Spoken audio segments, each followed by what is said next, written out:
Okay, so I'm going to give you a little update on the gardens. We have some things growing, but this is just what we've harvested in the last couple days. This isn't even half of it. We've given away a bunch so far. So these are chocos in South America, and I think in North America, that's known as chayote. And the closest thing, I think it's considered a fruit because it has a pit.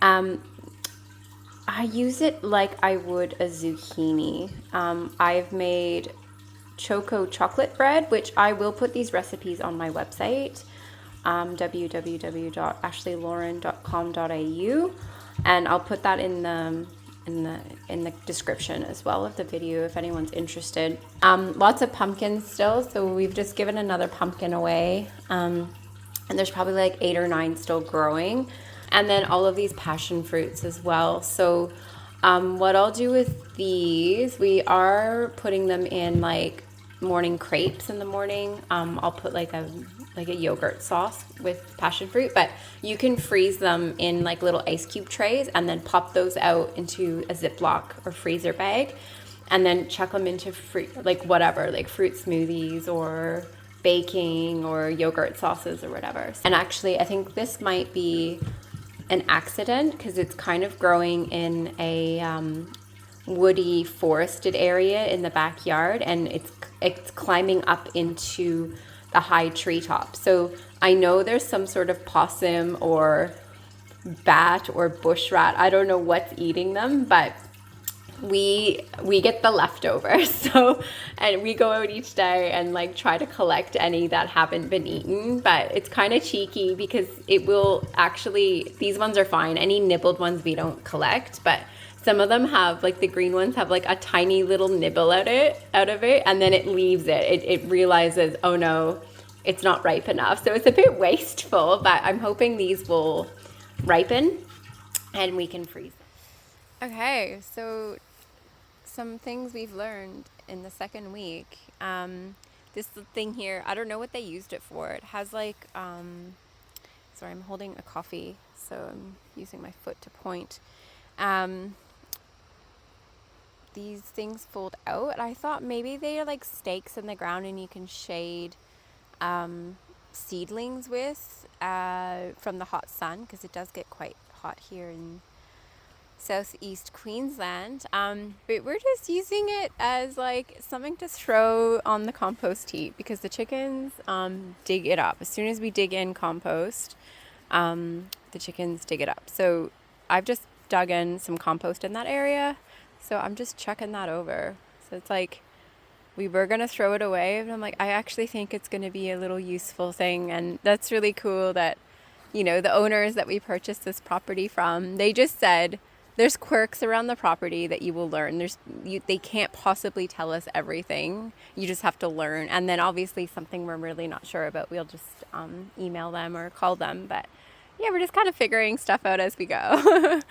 Okay, so this garden here, this is the second garden that we ripped out a few days ago. So we're now in week 2. So week 2 of actual garden management and starting to take shape. All we've done, so my daughter installed these things. So all it is a garden stake, and then we've got it's an electrical conduit. So my husband's an electrician, and he just has all this type of stuff. So it's like nice and bendy, and it just slides on top of the garden stake. So what we'll do is we'll put some mesh over top, and this will protect it from the chickens, and I guess like a deterrent from flying insect pests and the really hot sun in the summer when we want to grow stuff, but then it can be taken off. Same with this one here. So this is where we planted the first one. So there's nothing in this garden yet, but over here we have planted fenugreek, mung bean, and what's the third thing? Oh, cowpea. That's right. So you can see they're coming up. Like this was like 4 days ago, and they're already growing really, really quickly. The chickens want in here. Like you can see this one. He's like, let me at him. But yeah, they're not in here. Another funny story, along here they've used guttering, and my dog was going absolutely crazy sniffing at the garden edge, and I thought, okay, well, we know she's a rat hunter. There she is. Hi, baby. She's a rat hunter. She's got a nose for them, and she found a rat's nest. So I got a crowbar and I like wedged this guttering up, and sure enough, like, rats started pouring out of it, and I was like, Evelyn, move out of the way, yelling at my daughter, like, get out of here. And it had been there for a few years. There was 4 baby rats, and she chased one and got one, and then the other ones have gone off somewhere else. So they've lived to see another day. But yeah, they're somewhere else. I mean, out in the garden is fine. There's enough veggies for everybody. But when there's 4 rats, there could be 30. We don't want 30 rats. And a few is okay. But we do have a resident python that comes and visits and also helps keep down the rat population. So he's welcome, he or she. So that's the update with this so far. Hello, she wants to go in. She's like, Mommy, I want to go find rats. Come on, let me in. So she actually can't dig in here anymore. She was digging massive holes in the bottom of our chicken coop, but she's not allowed to do that any longer. So we've put you can see the edge there. So we've laid this like chicken wire under, and then just laid the mulch back over top. So this had like fly screen over it, super temporary, but now we've put some gal in a frame, and that opens out to the pumpkin patch, which we eventually will give them a little door out to that when we're ready. And then this one has like a big wire mesh screen, which we are putting a little trap door, chicken door here.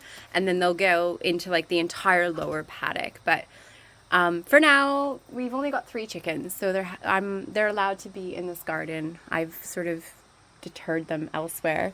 And then we'll have to upgrade this coop. So this was just like real basic to get us started. I think it was like $100, which was, I feel like we pay too much for it because it's literally falling apart. But we can reuse it and build and there's a whole other section that we've taken off of it. But in here, we're going to build a nesting box in this area, which we can access outside. So we'll lift it up and have like a lock on it and stuff. And then we'll have to install some roosting bars along the bottom here, because we're planning to have up to probably like a dozen chickens. I don't think we would have any more than 20 chickens because it just becomes too much and loud and stinky, and you're just always in here cleaning otherwise. So yeah, I think we do eat a lot of eggs. We do a lot of baking, so we want to have a lot. Right now, I don't think any of them are laying, because one's a senior citizen, our little Silky over here. She's got to be like 5 or 6 years. Where's she? There she is. She's super cute. We love her. She's not laying anymore. But you know, she's happy. She's served us. She's the only one that will actually enjoy cuddles. So she's welcome.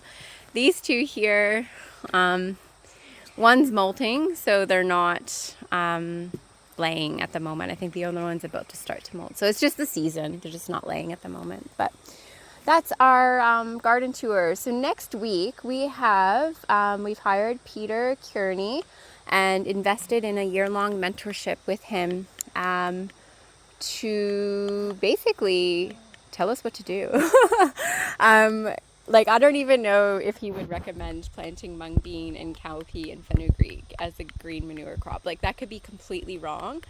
And that's why I've left this one bare. So this is like, Ashley, can't wait, must do something now, versus, okay, I'm going to hold off and actually like have an expert support my growth.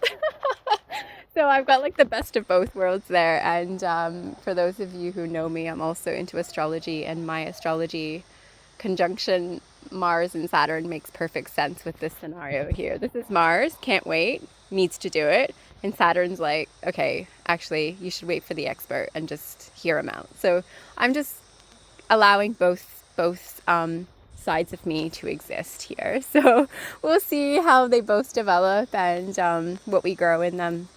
But that is the update for now for week 3. So it is what is it, like 9 a.m.? It's already hot. The sun is stinging. This time yesterday it was pouring rain.